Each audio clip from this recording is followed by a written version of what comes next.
करोगे तो अंदर से स्वतः ज्ञान की स्फुरना होगी और अंदर से रिद्धि आएगी।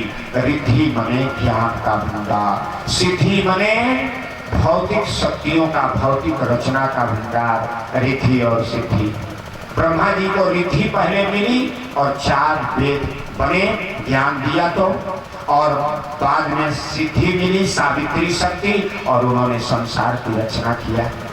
हर साधक को गुरुदेव गायत्री की साधना दिए हैं और उसके अंदर में ज्ञान अपने आप फूट पड़ता है और जो भी वो काम करता है, जहाँ भी जाता है, उसमें सफलताएं मिलती जाती हैं। बोलिए, ये गायत्री साधना की विधि आपको समझ में आ रही है?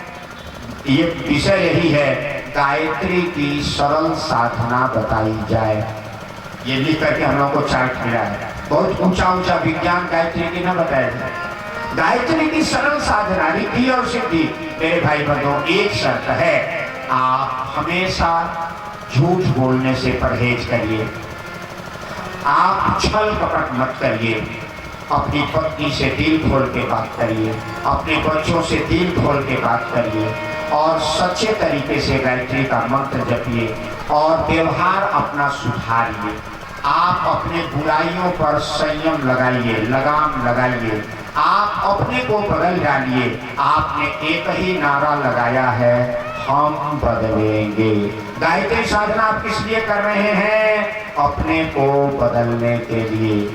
गायत्री साधना गुरुदेव ने कभी नहीं सिखाया कि तेरी पत्नी बदल जाएगी, तेरा घर बदल जाएगा। ये बात की बात है बेटा, ये गायत्री साधना पहले तुमको दे रहे हैं, पहले तुम ये नारा लगाओ और ये करके दिखाओ, हम बदले।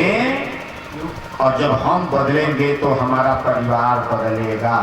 बोलिए, गुरु जी का सूत्र ये है या दूसरा कोई है सूत्र?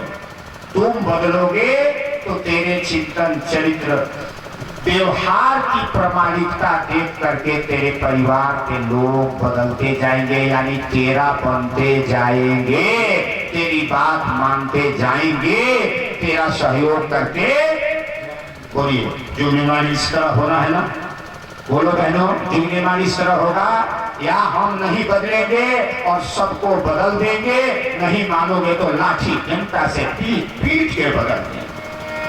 बोलो भाई, कैसे निर्माण होगा? दोनों में से एक फैसला करिए। गुरु जी का कौन सा सूत्र है गुरु दीक्षा का?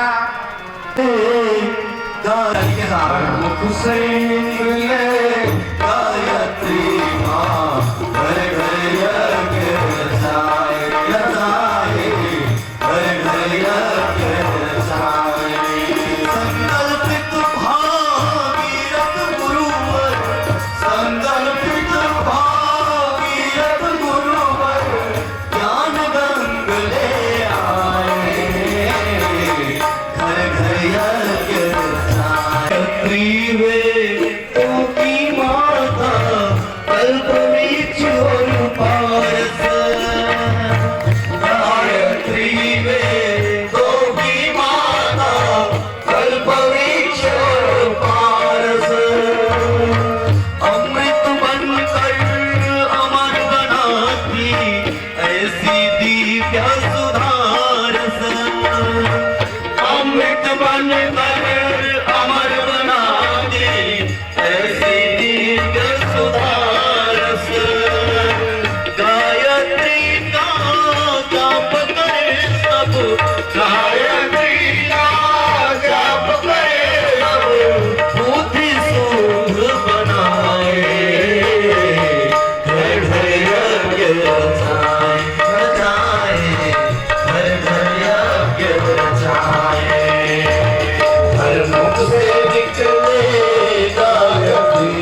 घटना मैं बता रहा हूं। गायत्री सभी वेदों में मानी गई है।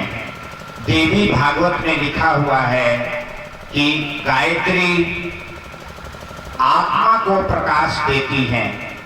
चारों वेदों में गायत्री का वर्णन है। गायत्री मंत्र अपौरुषेय है। गायत्री मंत्र को किसी पुरुष ने नहीं बनाया है, ये अपौरुषेय है, यानी ये स्वयं आकाशवाणी द्वारा ब्रह्मा जी को प्राप्त हुआ था और ब्रह्मा जी ने इस गायत्री मंत्र को गुंफन करके और इसका जप किया था राजस्थान में पुष्कर नामक तीर्थ में, और वही गायत्री और सावित्री शक्ति मिली। गायत्री शक्ति बने ज्ञान की धारा और सावित्री शक्ति बने भौतिक सृजन की धारा। ब्रह्मा जी के अंदर में जब गायत्री ज्ञान रूप में प्रस्फुटित हुई और उन्होंने जब इस सृष्टि के संचालन और विकास के लिए ज्ञान दिया तो उसको व्यास जी ने जब लिखा तो वेद संहिता 4 वेद बने और 4 उपवेद बने। मेरे भाई बहनों, और गायत्री की सावित्री शक्ति, वो गायत्री मंत्र की सावित्री शक्ति क्या हुआ तो भौतिक रचना हुई। 84 लाख जोन, नदी, पहाड़, धरती और सारा सृष्टि का विस्तार ब्रह्मा जी ने किया। ये समस्त सृष्टि जो दिखाई दे रही है, तो गायत्री रिद्धि और सिद्धि दोनों। रिद्धि आंतरिक शक्ति है, रिद्धि ज्ञान की शक्ति है, तो सिद्धि भौतिक शक्ति है, समृद्धि की शक्ति है।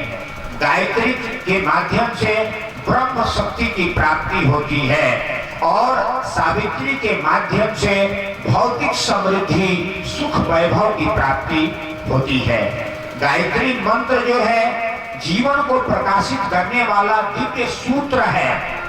गायत्री मंत्र से आत्मा और परमात्मा के संबंध जुड़ते हैं और परमात्मा का प्रकाश आत्मा में भरते चला जाता है। जैसे ट्रांसफार्मर से बिजली का तार और ले आकर के घर में जोड़ दिया जाता है और सब पंखा, कूलर सब चलते हैं। मेरे भाई बंधुओं, गायत्री मंत्र के द्वारा ब्रह्म शक्ति से चेतना जब जुड़ जाती है और यह प्रकाश जब घर में फैलने लगता है तो सभी के मन को प्रभावित करने लगता है। विभिन्न विचारधारा, विभिन्न संस्कार के लोग परिवार में रहते हैं, लेकिन इस गायत्री मंत्र की शक्ति से सबका मन और जीवन प्रभावित होने लगता है। इसीलिए गुरुदेव ने कहा कि परिवार में एक आदमी भी अगर गायत्री मंत्र की साधना कर रहा होगा तो परिवार का कलह मिटते जाएगा, सबका मन सुंदर होगा, पवित्र होगा और मधुर होगा। इसीलिए हर घर में गायत्री की साधना होनी चाहिए। गुरुदेव ने करके दिखा दिया। हमारी किसी एक बहन ने नाना कठिनाई सह करके गायत्री साधना शुरू किया। सारा लोग उसका परिहार करते रहे, उसको नाना तरह की बातें कहते रहे। 1 साल बीता, 2 साल बीता, 3 साल बीता और वो गायत्री माता का आंचल पकड़े रहा। देखते देखते उसके घर परिवार में जो विद्यात्मक परिवर्तन हुआ, सृजनात्मक परिवर्तन हुआ और बाद में सब लोगों ने इस बात को माना, हाँ भाई इसकी गायत्री साधना से वास्तव में परिवार में परिवर्तन हो गया। और इसीलिए मेरे भाई बंधुओं, आज देखिए सबसे बड़ा प्रमाण है कि जहां पंडित, पुरोहित, विद्वान देश के कुछ लोग, सीमित लोग ये कहते थे कि पंडित श्री राम शर्मा आचार्य ने जो गायत्री दिया ये गलत कर दिया, लेकिन गुरुदेव ने कहा कि आप जाकर के दुनिया में कह देना, अगर कोई कहे कि गायत्री सब नहीं जपेंगे तो गुरुदेव ने कहा था कह देना कि जो ये कहते हैं कि गायत्री नहीं जपेंगे, हम उस गायत्री को बताने के लिए नहीं आए हैं।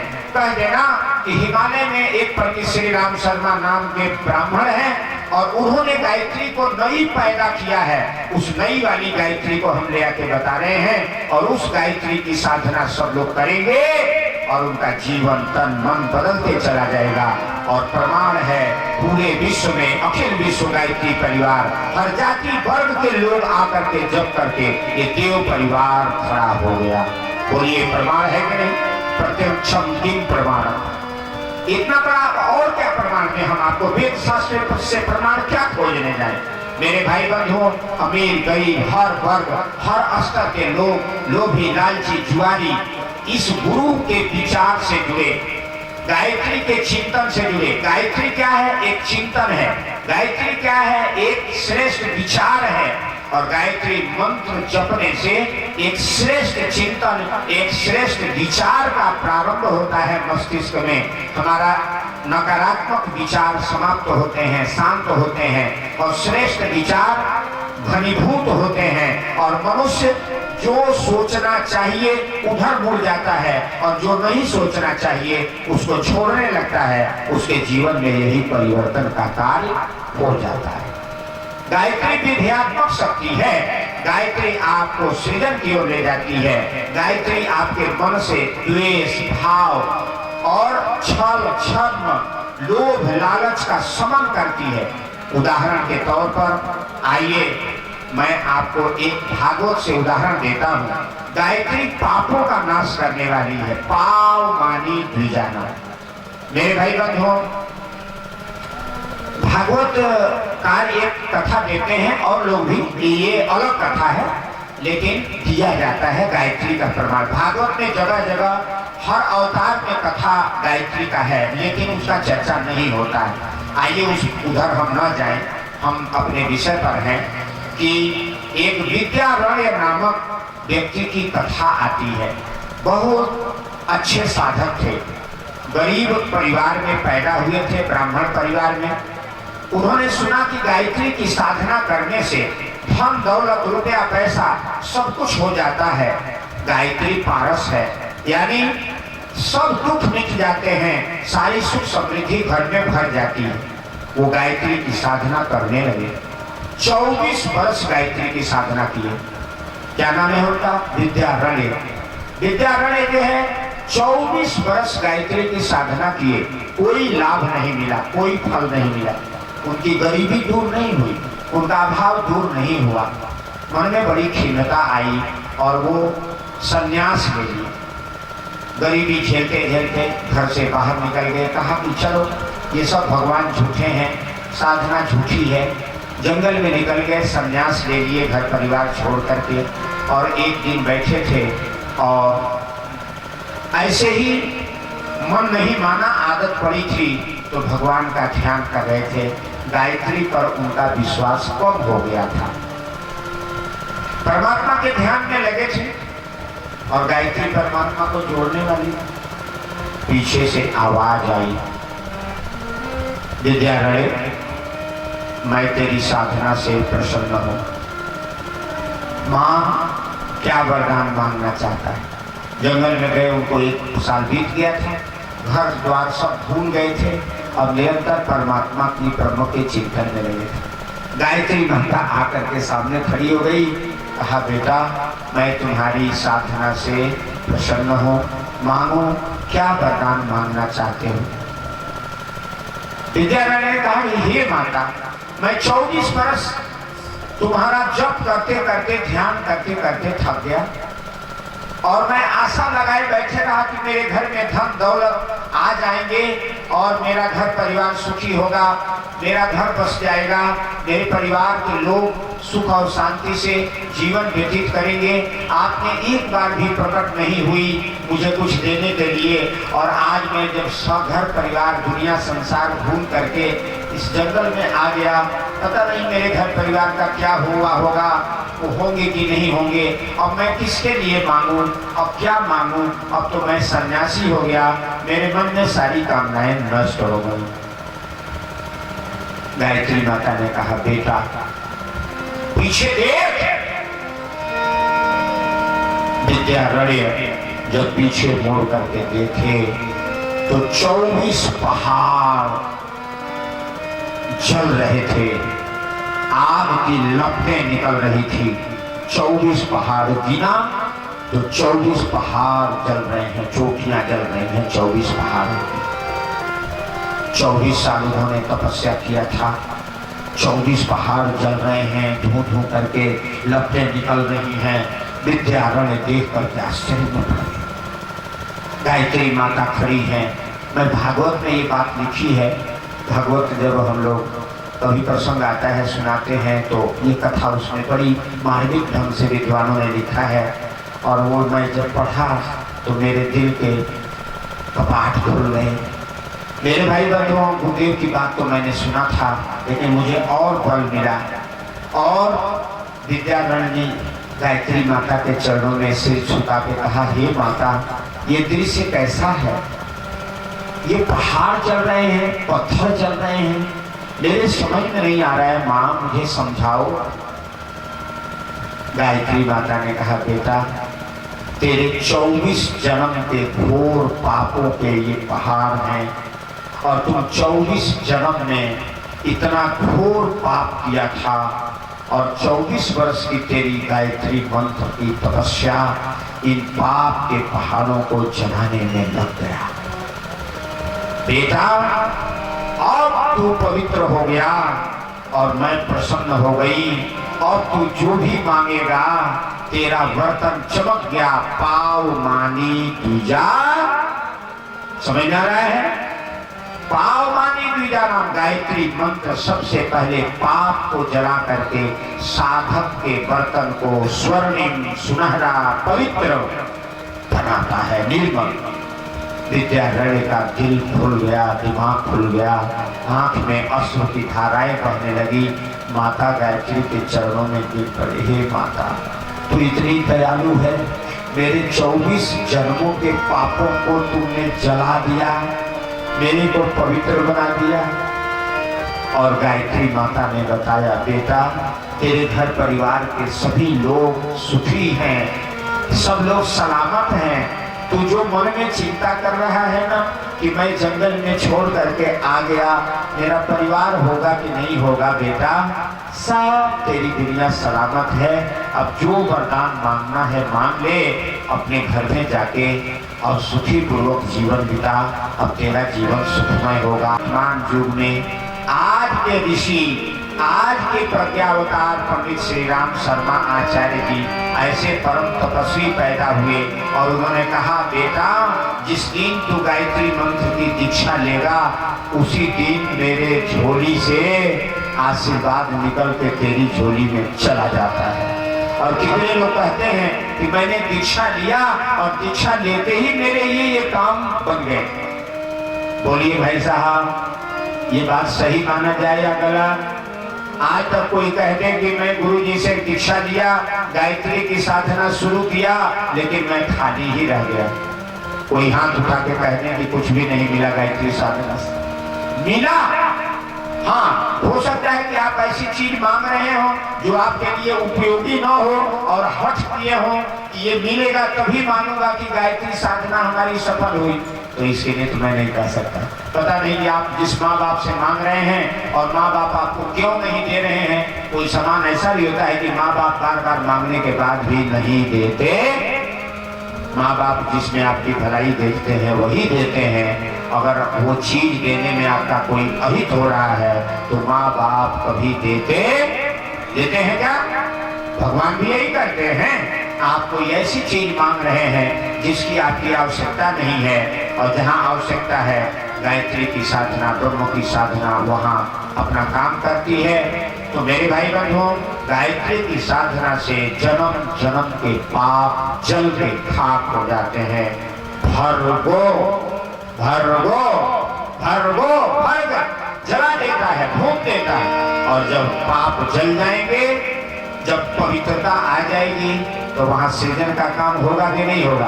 अब तो देवस्य वहां खड़ा हो जाता है, देवी देवता बनने के गुण उठने लगते हैं। अब आइए आगे की साधना गायत्री की एक और कथा सुनाऊंगा। सर्वसुलभ विधि 2 लाइन का एक और माता जी की वंदना करते हैं।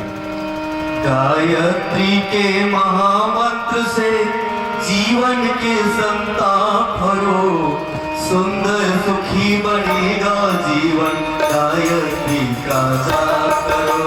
सुंदर सुखी बनेगा जीवन, गायत्री का जाप करो।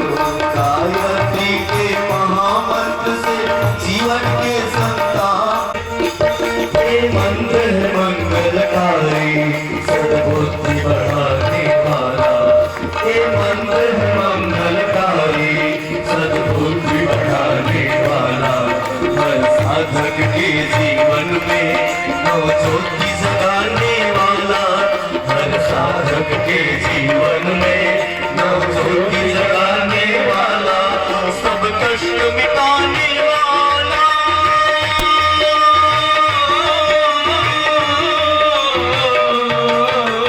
करो साधना तन से मन से दूर सभी संताप करो, करो साधना तन से मन से दूर सभी संताप करो। सुंदर सुखी बनेगा जीवन, गायत्री का जाप करो। सुंदर सुखी बनेगा जीवन, गायत्री का जाप करो। ओम भूर्भुवः स्वः, ओम भूर्भुवः स्वः, ओम भूर्भुवः स्वः, ओम भूर्भुवः स्वः।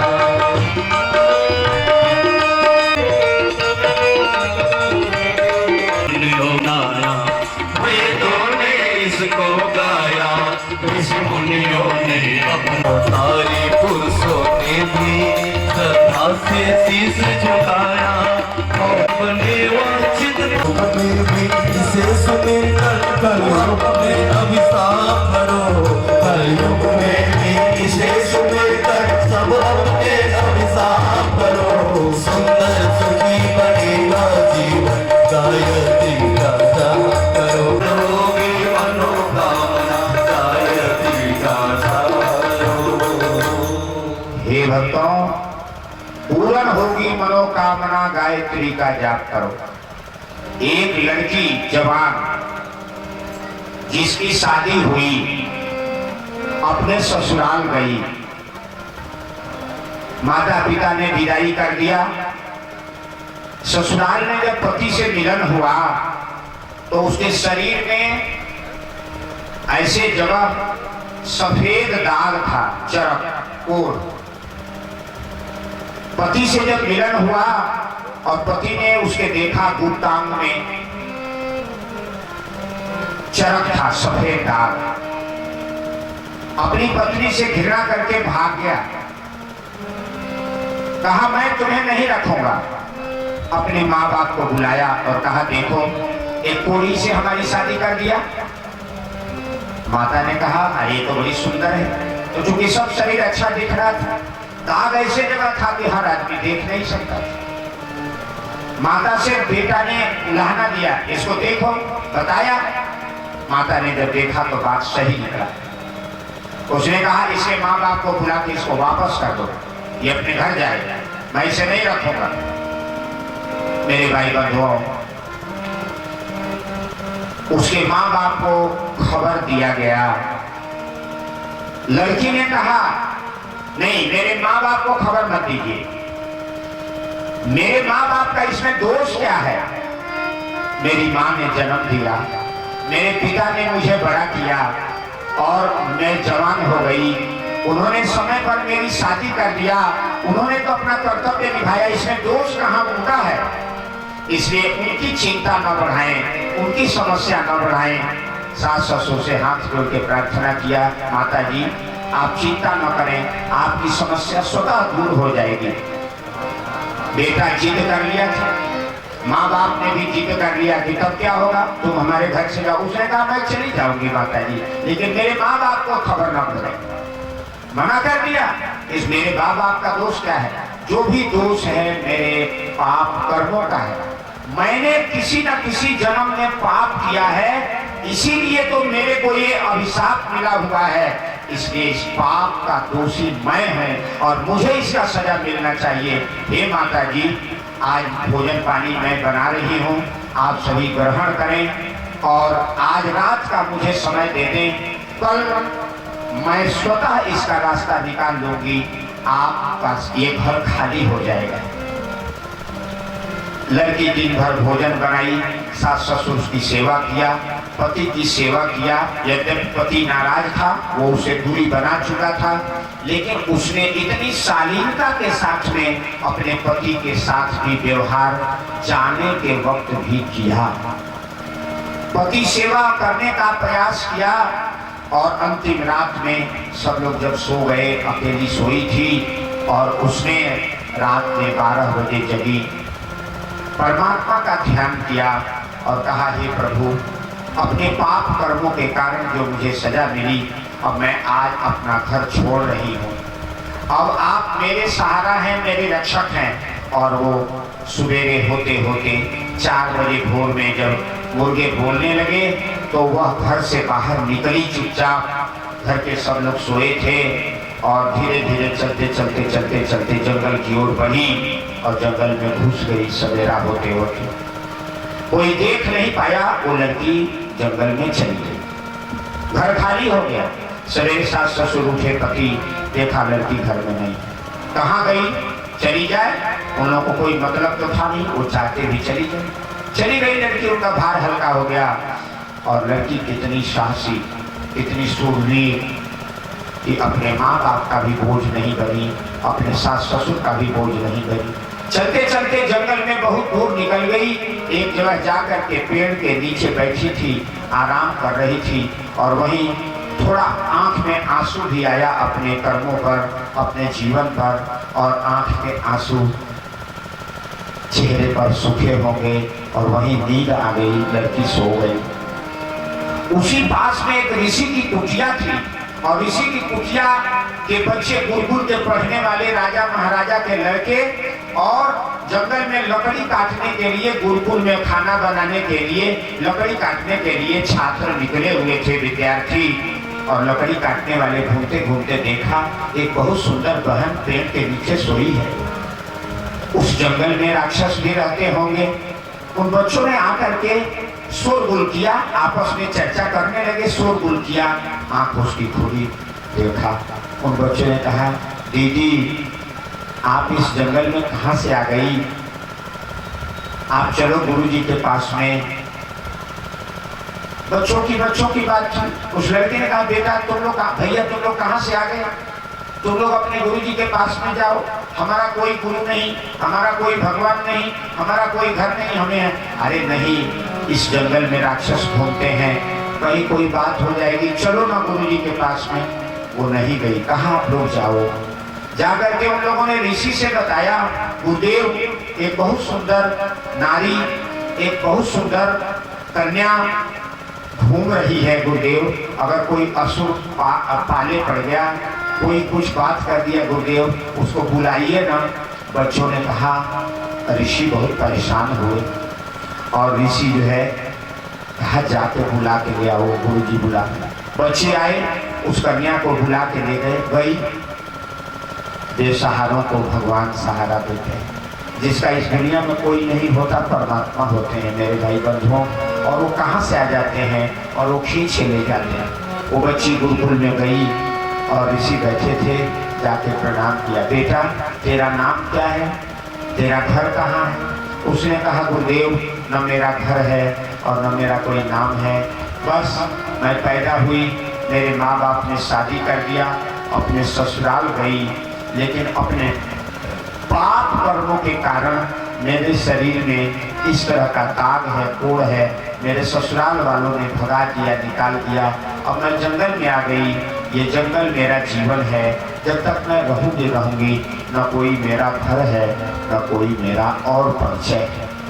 अरे बेटी ऐसी क्यों कह रही है? ये देख तेरे इतने भाई हैं गुरुकुल में, और तू आज इस गुरुकुल की सदस्या बनेगी और शिष्या बनेगी। आज से तू इन भाइयों के बीच में रहेगी, तेरे इतने भाई और तू इनकी बहन बनेगी। दिल फूले नहीं समाया। सचमुच गुरुदेव, मैं तो एक परिवार, गरीब परिवार की नारी हूँ और कैसे रह सकती हूँ? नहीं बेटी, ये ऋषि कुल है, ये गुरुकुल है। गुरु ने उसको दीक्षा दिया गायत्री मंत्र की। कहा, बेटा गायत्री मंत्र की साधना करना है, तब करना है, और हमारे साथ में, इन बच्चों के साथ में बैठ करके वेद शास्त्र की ऋचाएं बोलना।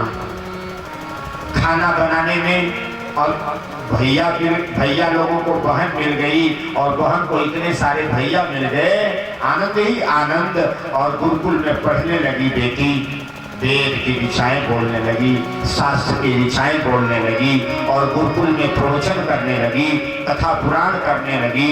उसकी प्रतिभा इतनी बड़ी हो गई। और गुरुकुल में राजा महाराजा के लड़के पढ़ते थे। कहीं से सूचना गया, राजा महाराजा लोग अपने बच्चों से मिलने और गुरुकुल में अपनी दक्षिणा देने समय समय पर आते थे। और उसी में जो है आए। उस क्षेत्र के राजा मंत्री जिस क्षेत्र में इस लड़की का घर और ससुराल था, आकर के उन लोगों ने देखा, उसका मंत्री जो है उसके मायके में देखा था उस लड़की को, उसकी विद्वता को, उसकी पढ़ाई को, और वो पहचान गया कि ये तो मेरे क्षेत्र की लड़की है। उसने धीरे से उसका परिचय लिया, तुम फलाने की बेटी हो, फलाने परिवार की लड़की हो, सही सही बोलना, मैं तुम्हें पहचान रहा हूं। उसने कहा अब जो कुछ भी था भूल जाइए, अब तो मैं गुरुकुल की, मैं अपने गुरु की शिष्या। और वो जा करके अपने गांव क्षेत्र में उस परिवार को बताया, जिस परिवार में उसकी शादी हुई थी, उसके सास ससुर को बताया, उसके पति को बताया, अरे तेरी बहू जो है गुरुकुल में इस तरह की विद्वान बन गई, गायत्री की साधना से अपने जीवन के सारे कोढ़ मिटा दिया, सारा इतिहास बना। मेरे भाई बंधुओं, किसी कवि ने लिखा है, कह रहीम संपत्ति बढ़े बहुत बनत बहुत बहुरीति, है कि नहीं? कह रहीम संपत्ति बढ़े बनत बहुत बहुरीति, विपत्ति कसौटी जेई कसे तेई साचे। जब विपत्ति आई तो घर वालों ने निकाल दिया था, आज जब लड़की की गायत्री की साधना से उसके शरीर का कोढ़ सफेद दाग समाप्त हो गया, वेद की ऋचाएं बोलने लगी और गुरु की परम शिष्या बन गई। और जब खबर ससुराल वालों को मिला तो वो धीरे से जंगल में आए, ऋषि के पास में कह रहे हैं, गुरुदेव हम लोगों से भारी गलती हो गई, बहुत पाप कर दिया। क्या पाप किया?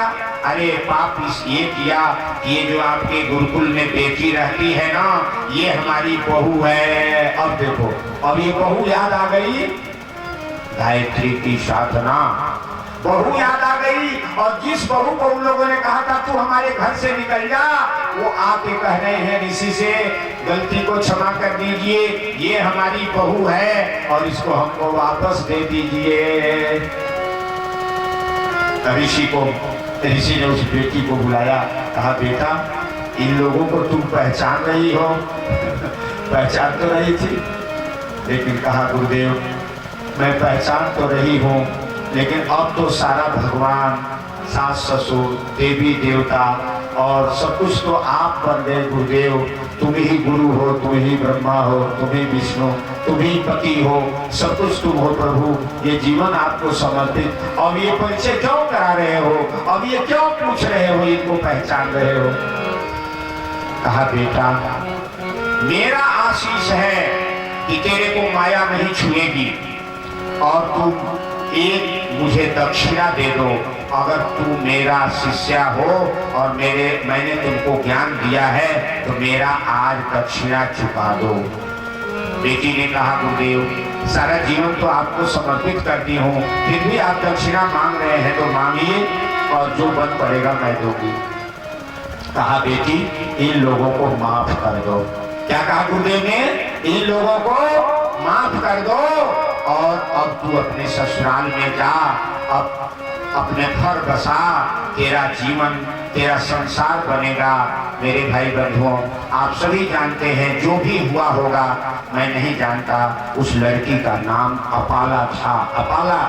अपाला नाम की कन्या ने अपनी गायत्री साधना से अपने जीवन के कोढ़ और दाग को खत्म कर दिया। सावित्री नाम की कन्या ने सत्यवान के प्राण को इसी गायत्री की साधना से यमराज से वापस लौटाया था। ये कथा आप सभी जानते हैं, बताने की बात नहीं है। और गायत्री चालीसा में गुरुदेव लिखते हैं, क्या लिखते हैं? मेरे भाई बंधुओं, आप सभी लोग गायत्री चालीसा पढ़ते हैं। क्या पढ़ते हैं? भूत पिशाच निकट नहीं आवे, पिशाच निकट नहीं आवे, भूत पिशाच सब भय खावे, भूत पिशाच सब भय खावे, यम के दूत निकट नहीं आवे।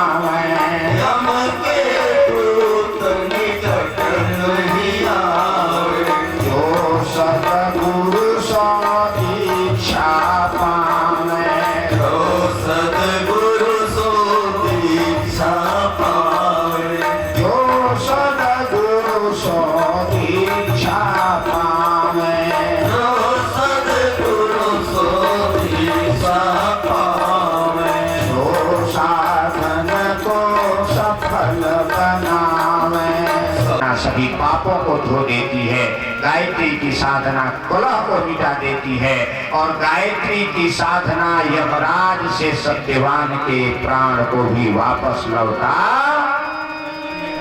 देती है। ये गायत्री की साधना है मेरे भाई बंधुओं। अब इससे बड़ा और क्या प्रमाण दिया जा सकता है। इसलिए हे मेरे भाई बंधुओं, छोटी छोटी साधना करें। कौन सी साधना? आप घर में एक दिन नमक छोड़िए, एक दिन मीठा छोड़ दीजिए। गुरुदेव ने कहा साधना करने से जीवन स्वस्थ बनता है और जीवन दीर्घायु बनता है। बहुत खाने से जीवन छोटा हो जाता है और कम खाने से, कम बोलने से जीवन श्रेष्ठ बनता है। तो आप साहित्यों का अध्ययन करें और गायत्री मंत्र केवल न जपें, आप गायत्री मंत्र की ज्ञान को भी धारण करें। इसीलिए गायत्री ज्ञान की देवी है। गायत्री केवल मंत्र नहीं है, गायत्री केवल चित्र नहीं है, गायत्री एक रसायन है।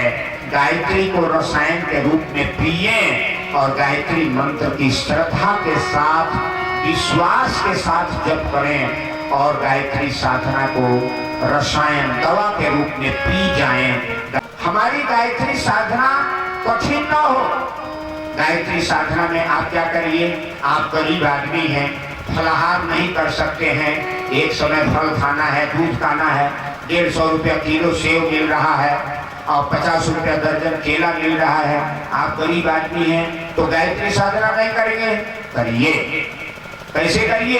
गुरुदेव ने कहा आपके घर में टमाटर है, चटनी बना लीजिए, सूखी रोटी है, सूखी रोटी ले लीजिए, आप चटनी रोटी खा लीजिए, सीधा नमक डाल लीजिए, बिना नमक का भोजन कर लीजिए।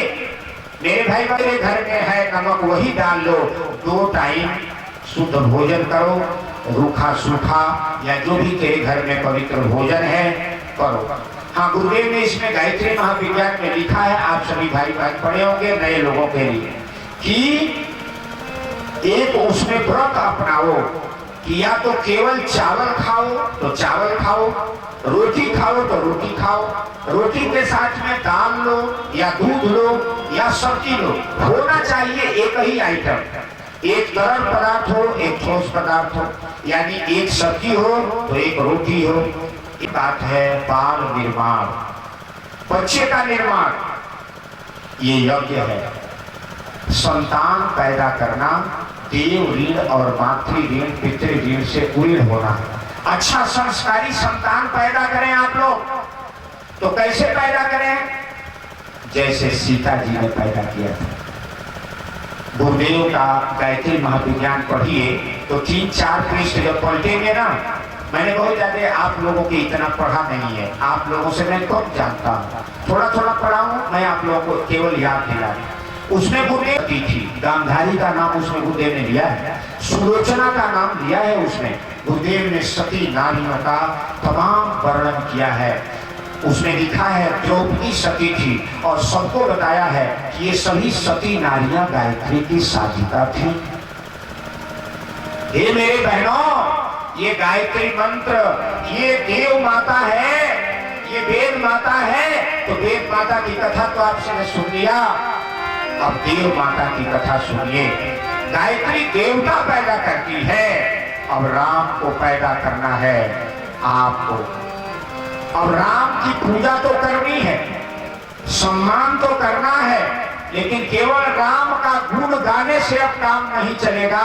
अपने घर परिवार में राम को बुलाना पड़ेगा और इसके लिए अपनी माटी को तपाना पड़ेगा, अपने वीर को तपाना पड़ेगा।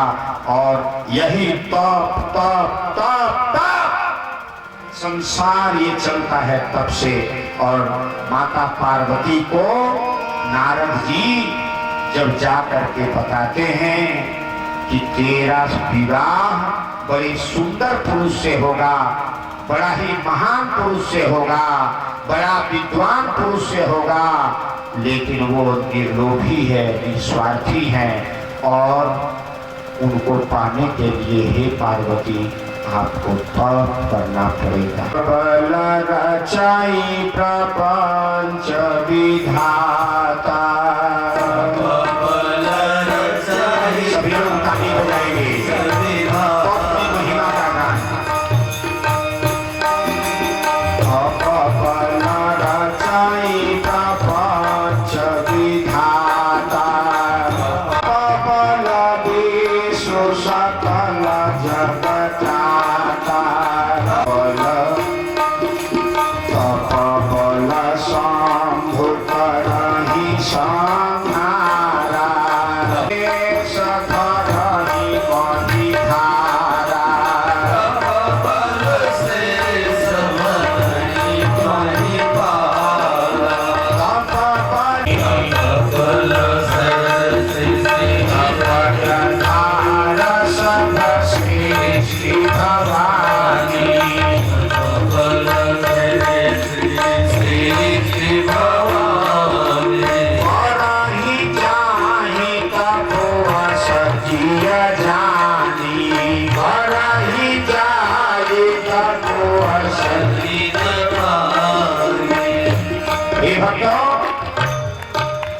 माता पार्वती बस ये कथा पर ब्रह्मा जी ने ये संसार की रचना किया और चारों वेदों का ज्ञान दिया। बोलिए सही बात। तप के बल पर भगवान विष्णु तीनों लोकों का पालन पोषण करते हैं। तप के बल पर भगवान शिव कैलाश पर्वत पर जहर को पी करके देवाधिदेव महादेव बन जाते हैं। मेरे भाई बंधुओं, और तप के बल पर शेषनाग इस धरती के भार को धारण करते हैं। तप की महत्ता को समझ करके माता पार्वती खड़ी हो गई और इतना घोर तप किया कि स्वयं शिव जी आते हैं साधु के भेष में और माता पार्वती की परीक्षा लेते हैं। और स्वयं शिव जी कुमार संघ में लिखा गया है, जब यूनिवर्सिटी के बच्चों को पढ़ाया जाता है और जब लोग चर्चा करते हैं कि ऋषि लगी रगर हमारी,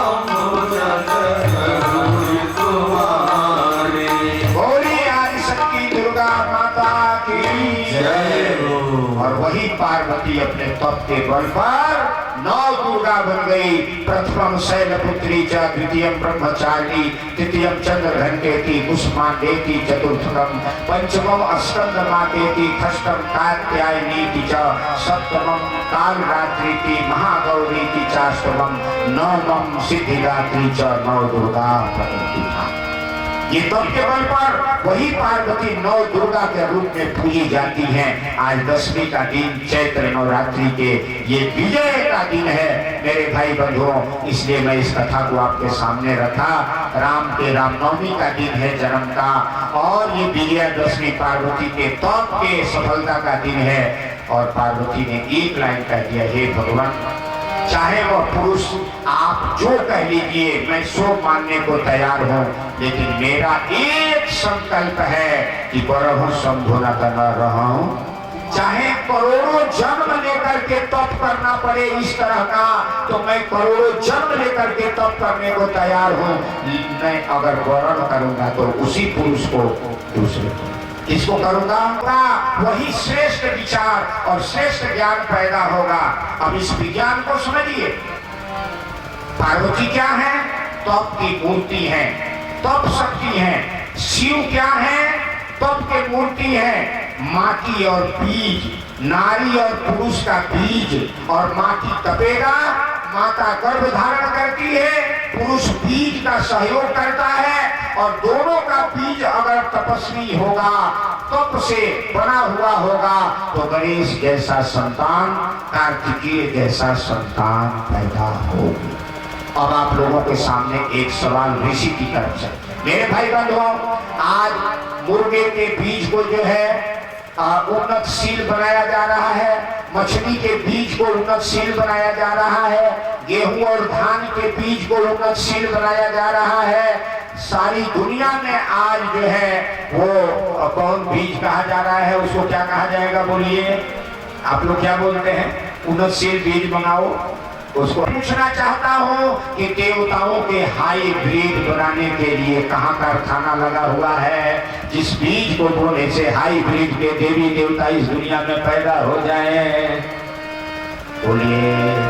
नस्ल सुधार की बात चारों तरफ चल रही है, तो देवताओं का नस्ल सुधार कहाँ होगा? कहाँ फैक्ट्री लगाया सरकार ने? इस धरती पर घर घर में देवता कैसे पर होंगे? ये हाईब्रिड कहाँ से आएगा? ये नस्ल सुधार कहाँ से होगा? मिट्टी जांच कराओ, बीज जांच कराओ, हाईब्रिड ले आओ, अधिक उत्पादन बढ़ाओ, तो देवताओं का उत्पादन कहाँ होगा? बताइए, बता दीजिए, बता दीजिए। देव परिवार, ये गायत्री परिवार, गुरुकुल परिवार, जिसमें गायत्री की तप और साधना करा करके हाईब्रिड के देवताओं का नस्ल जो है देव नस्ल तैयार किया जा रहा है। और छोटे छोटे पावर और बल वाले गरीब और कहीं से भी उठे हुए मनुष्य का बीज जो है परम पूज्य गुरुदेव गायत्री और यज्ञ की भट्टी में डाल करके और देवता बना रहे हैं। बोलो भाई, सही बात है या गलत? तो वेद मंत्र बोलवा दिया कि नहीं? इसलिए मेरे भाई बंधुओं, हर माताओं बहनों से ये कहना है, तप करो, तप करो। तप के बल पर ब्रह्मा जी ने सृष्टि की रचना किया। तप के बल पर सती अनुसुईया ने ब्रह्मा विष्णु महेश को बालक बनाया था। तप के बल पर प्रहलाद ने भगवान को नरसिंह अवतार में बुलाया था। तप के बल पर ध्रुव जो है 5.5 वर्ष की उम्र में परमपिता परमात्मा के गोद में अपने आप को बैठाया था। मेरे भाई बंधुओं, ये सृष्टि चारों तरफ तप से चलती है। अगर तप नहीं करोगे और केवल जीभ से गायत्री मंत्र जपोगे तो आपस में लड़ते भी रहोगे, लड़ाते भी रहोगे और जुग निर्माण योजना कहीं और चली जाएगी और तुम कहीं और। अब तो बात समझ में आ गई। इसलिए तप करिए, और जब तप करेंगे तो आपके कोख से कौन पैदा होगा? सीता जी ने 14 वर्ष जंगल में जाकर के तप किया, राम जी ने 14 वर्ष वनवास में तप किया, तो सीता जी के पेट से लौ कुश पैदा। मेरे भाई बंधुओं, शकुंतला पर्व ऋषि के आश्रम में जाकर के तप किया तो उसके पेट से भरत पैदा हुए, जिनके नाम पर ये भारत नाम पड़ा। मेरे भाई बंधुओं, माता मदालसा ने तप किया तो अपने गर्भ से 3 संत बनाया, चौथे को राजा बनाया और आशीर्वाद दे दिया कि राजपाट करने के बाद भी तेरे को मुक्ति मिलेगी और तू ज्ञानी बनेगा। चौथा बेटा भी राजपाट बसाया और अंत में फिर वो संत बन गया। चारों बेटा संत बने। मेरे भाई बंधुओं, तप के बल पर राक्षस परिवार की पत्नी हिरण्यकश्यप की पत्नी कयाधु के गर्भ से प्रहलाद नामक पुत्र पैदा हुआ था और राक्षस कुल में पैदा होकर के भी तप के बल पर ओम नमो भगवते वासुदेवाय 12 अक्षरी मंत्र का जप करके नरसिंह भगवान को धरती पर बुलाया। और सारी दुनिया कहती है कि आग में डालने से आत्मा नहीं जलती है, पानी में डालने से आत्मा नहीं गलता है, लेकिन प्रहलाद ने भक्ति की शक्ति, तप की शक्ति दिखा दिया कि प्रहलाद को शरीर में आग में डाला गया, नहीं जला। प्रहलाद के शरीर को समुद्र में फेंका गया, नहीं गला। प्रहलाद को पहाड़ से फेंका गया, नहीं टूटा।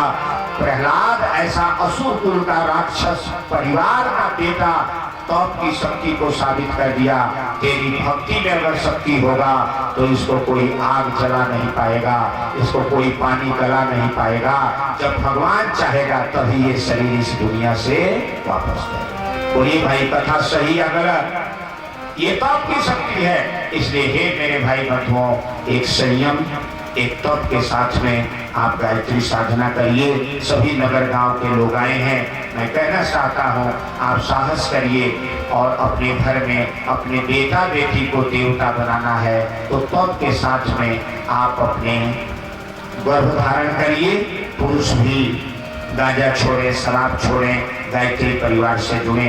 बाकी आशीर्वाद मैं कल दूंगा। अब कल बात होगी।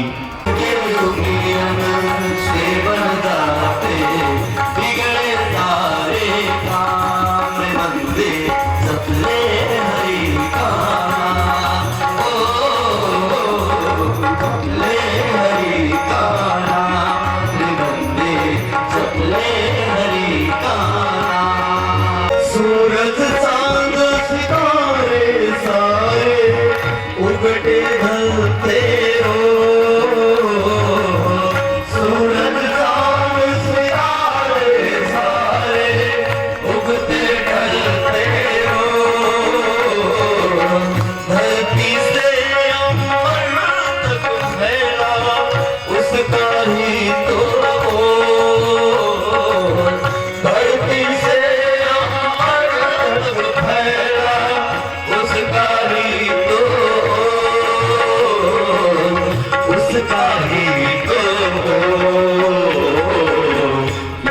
उठाते दिन उगता है, पलक उठाते दिन उगता है, पलक झपकते सामने बंदे सपने हरि का सपने हरि का नाम बंदे सपने हरि का नाम।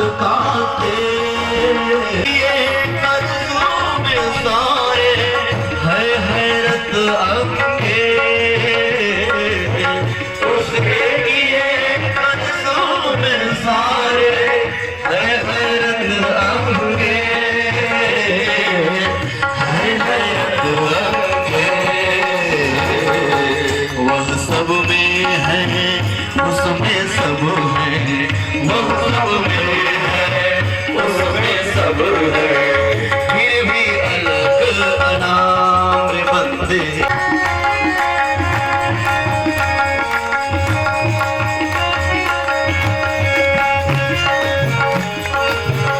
उसको पूछो उसकी मानो जागेगा सौभाग्य। उसको पूछो उसकी मानो जागेगा सौभाग्य। उसके अनुशासन से डर कर भागेगा दुर्भाग्य। उसके भागेगा दुर्भाग्य, भागेगा दुर्भाग्य। उसे भूल जाने से होता, उसे भूल जाने से होता यह जीवन बदनाम बंदे सपने हरि का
गतिं द्रविणं प्रमाचरं मह्यं दत्त्वा ब्रह्मलोकम् अभी ये ॐ शान्ति अन्तरिक्षं शान्ति पृथिवी शान्तिरापः शान्तिरोषधयः शान्तिः वनस्पतयः शान्ति विश्वे देवाः शान्ति ब्रह्म शान्ति सर्वगं शान्ति शान्तिरेव शान्ति शान्तिरेव ॐ शान्ति शान्ति शान्ति सर्वारिष्ट सुशान्तिर्भव